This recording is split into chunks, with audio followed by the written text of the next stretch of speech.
Hello, everyone. I'm Denton Davidson, senior editor for Gold Derby, here with Sebastian Stan, who plays rock and roll icon and Motley Crue drummer Tommy Lee in the Hulu limited series Pam and Tommy.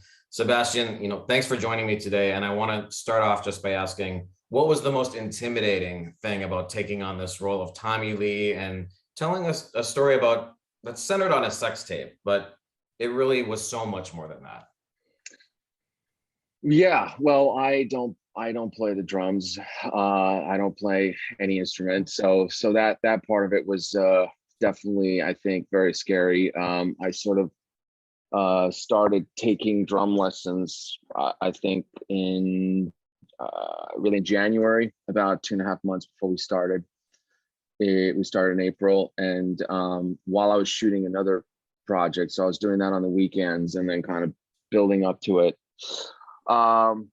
And I just think everything about it was terrifying. I mean, it felt like big shoes to fill on every level, personality wise, certainly reputation wise. You can argue on a musical career, the whole look of it, sort of whether it was going to be believable, if anybody was going to buy it. I mean, I don't have any tattoos on my body, so it's just the idea of even just going there was sort of terrifying. I think until that initial camera test, both she and I were kind of holding on for dear life, sort of hoping it was going to work, and unfortunately it did. And yeah, it's what you said. I think at first it definitely feels like, oh, the sex tape is sort of the easiest way to kind of the easiest thing to point the finger to. But then as you kind of peel it apart, you realize there's all these other layers to it, and there's something extremely timely about it. And this sort of celebrity obsession that kind of really started kicking up to a different level in the 90s, and how that's really percolated all the way to today, including loss of privacy and how we're all affected by the internet and the parts that we play in it anonymously, and how the parts that the media play into it as well, and shaping narratives often that are not true. And yes, you had two larger than life characters who were very popular at the very height of their times, specifically her because of Baywatch, and who collided in this intense kind of connection, but then who were really the victims of a crime, essentially, because someone did break into the house, stole private property, released it without their consent, and then try to make profit out of it. Right. So it's a lot to unpack, but I think fortunately it feels like it's landed with people in the right way.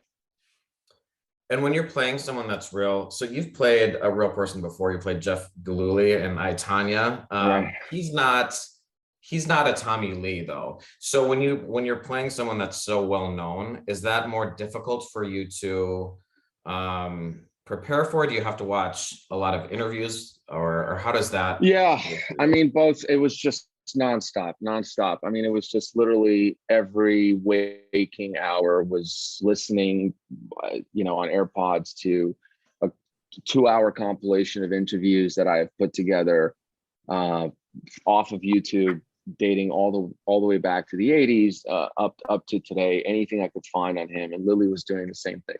Even in between takes, I would show up in the morning, and they would take 2.5 hours to put these tattoos on. And I would just be sitting there listening to his voice, and just to get the rhythm, the cadence of the way he spoke. And it starts out like in a very technical way, because you're sort of kind of just trying to mimic things, and then eventually, once you keep doing the work, it sort of hopefully seeps into you at a point where you're not conscious of it, and it just happens in a moment. But and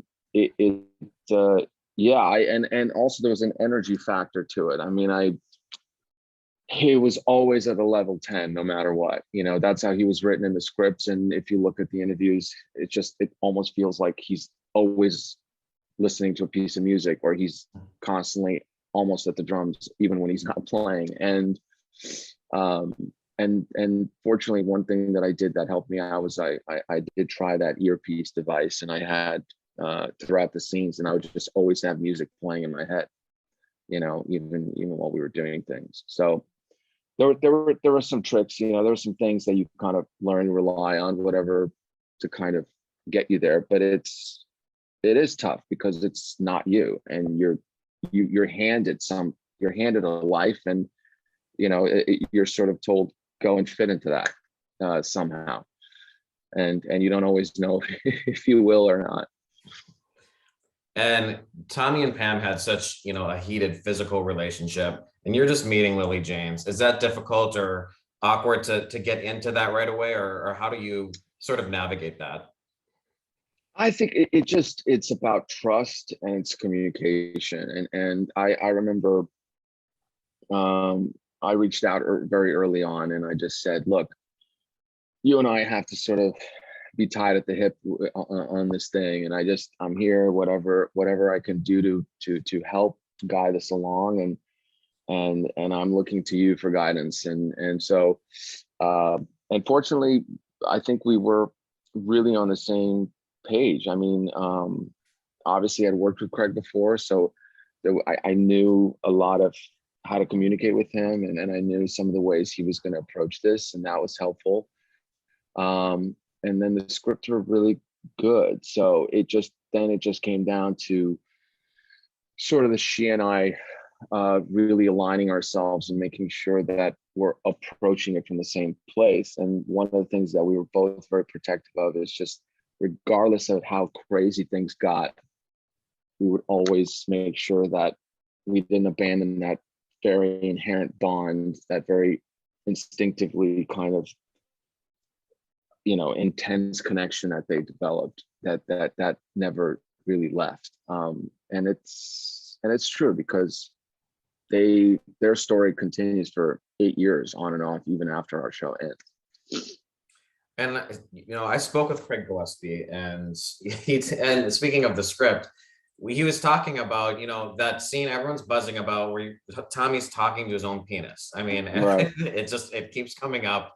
But when you read the script, were you sort of like, is this really going to happen? Like, did you actually imagine that there would be this prosthetic talking back to you, or did you just think you'd be looking down, or how did you imagine that would go versus how it actually went? Well, first of all, I just want to point out one thing that's really interesting, right? That this scene does keep coming up a lot, and you just sort of see where our attention goes, right? We love to be drawn to the thing that feels a little like salacious and dirty and whatever, and yet there's all these other pieces to it, you know, to the show and everything. But and that's one of the things that the show is trying to explore and to show about us as an audience, that what we tend to kind of gravitate to right off the bat. But inherently, that scene is, you know, it's just like a confession to a friend. I mean, that's how I approached it, and that's how it was written. It's what you see is word for word what was on the page, in a very clever, creative way, honoring kind of what's in his book, you know, in his book, where he talks about having conversations with his penis very, very often. And it was so effective in the book. And I think to some extent it became effective in the script too, because we don't know we have no idea. We just have the research and details that they've spoken about in the book, in the Rolling Stone article, of what that experience was, what that weekend must have been. So I think the writers were really clever in kind of writing that scene in a way that feels almost surrealistic, to capture the intensity of what that bond was, or how strongly he felt for her. But I didn't know if it was going to work. None of us knew if it was going to work until they finally had the whole edit of the movie, of the episode. And then fortunately it still made sense. But it was just, it was like, it was me and like 4 to 5 other men, and like electric cables, and like a puppeteer. And like, I mean, that just was just a whole Cirque du Soleil, basically, you know, uh, kind of experience. Uh, Very you've little gotten, CGI. Yeah. but you've gotten to know Tommy Lee a little bit, so he doesn't seem like someone who would hold back his opinion if he had a negative one. Is it nerve-wracking to meet individuals? You know, he wasn't portrayed as an angel by any means in this series. So, you know, what is it like to have conversations with the real person, whether it's him or you've met Jeff Gillooly, I understand as well. So what were those experiences like? Well, in terms of him, for one, he knows his life. You know, I mean, he's not. There's nothing that our show sort of tries to say or hide about, you know, what's happened. I mean, he's there. He talks extensively on. You know, he's talked extensively about it, about what happened in his book and in interviews that I found that are online. About what happened, about what he, you know, what he felt he went through and some of his actions. And but I always talk about it like this. It's like, it's the closest that I would imagine to meeting like an older version of yourself, if that makes sense. Yeah. It's really weird because you're spending months like kind of like, you're like this detective slash excited kind of fan, right? Because you're like, oh my God, I'm learning this, and I'm learning this, I'm learning this.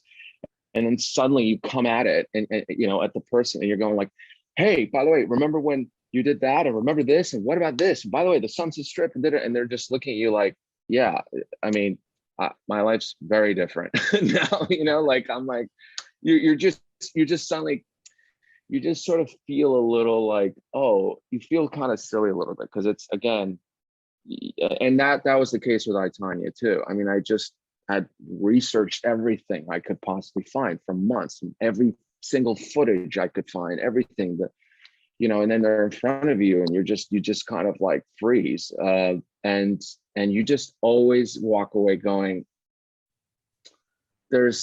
you can only get as close as you can. There's always going to be something you're not going to know, something you're not going to understand ultimately, and something that just doesn't belong to you. You know, it belongs to them. And but I think in terms of from a respectful place, I just always approached it that way, I guess.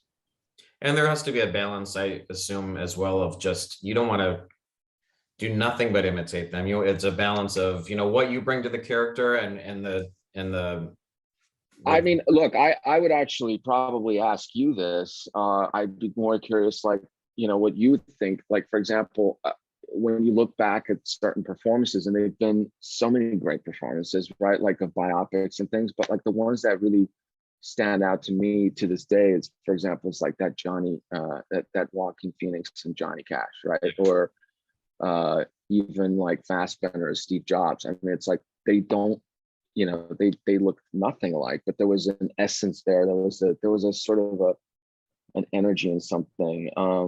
And then granted, you have, you know, Gary Oldman, like as Winston Churchill. I mean, there's so many different ways of doing it, but I think it's what you said. It's not a documentary, and it can't be, and we can't own it that way. We have to, you know, I think you approach it in the sense from a creative place, and I think there's something heightened about it. I mean, I knew with Craig, right? Like Craig, tonally, as we did with I, Tonya, humor was a big piece of it. And so I knew that some of the performances have to sort of like kind of lean into that a little bit tonally as well. So then it's just finding that balance. But I do believe humor sometimes, it kind of, especially if it's difficult subjects, can help get us to understand things in a certain way that, you know, as opposed to always just having a history lesson thrown at you. Yeah. Speaking of humor, I love the tension-filled scenes with you and Seth Rogen. So what is it like, you know, going back and forth with him? Is it hard to stay in? For me, he just seems like I would naturally start laughing when he is doing them. He's a great dramatic actor as well. No, completely. I again, somebody who I've loved so many of his movies, and so you meet someone like that, and you want to see what their process is. But he was so generous and so approachable and really sweet and thoughtful, and it's just there, you know, on the day. And you don't always get that from other actors. You know, you don't always get like the 100%, even when the camera's not on them and stuff. It just, and he was there, you know, 100%. And I think he was, once that laugh kind of happens, Yeah. you know, that you really get lost in it. But there's just a specific thing he does that's just very unique to him, and you can't help but, you know, just sit back and watch it. When you think back on, you know, the whole experience, what was the most, you know, memorable or interesting day or scene? I mean, any of the drum stuff for me personally was such a discovery, because I'm gonna keep going with it. I haven't been as good at it, but sticking with it. But it just was such a visceral experience, and just, you know, I think trying to understand that drummers to some extent are like the hearts of a band. You know, they set the tone, and it's like there's something very cathartic about banging on things that I would recommend to anybody. But yeah, I think there was a couple of things there with Lily that were very you know, some of those back and forth scene that I felt we walked away from and I went, okay, we, you know, that was intense, but it was good, felt good. And just one last question about, I mean, your career has been so interesting. You know, you go back to things like the Gilmore Girls and Broadway. But then you mean Gossip Girl? Yeah. Yes, or yes, Gossip yeah. Girls. Yeah. And then Broadway, and you know, then all of a sudden you're in this MCU universe. So what, for 10 plus years, I mean, what did that do for you? What did that do to your career? And what has that just meant to you? It's huge. It's a huge piece of my life. You know, Bucky Barnes and Marvel. They've really helped. Sort of, I'm probably sitting here today. A lot of the credit goes to them for me sitting here talking to you today, because I think that I came in there and you know, at an early point in a very different way than Anthony Mackie or Jeremy Renner or Scarlett, you know, people who have had careers, extensive careers before, I think, where they went to Marvel. I was still really finding myself as I was going there, as we were starting, and very much growing up with them at the same time. But it's really interesting going back to playing a character over and over again over years as life changes and you're learning more. You know, I just saw Top Gun last night, and I was like, it's just wild. There's, you know, just sort of revisit certain characters after you've experienced life, after you've gotten older. And so there's that piece. But I think, yeah, it's really allowed me to take some interesting creative choices, which is what I've always wanted to do. So I'm just always trying to kind of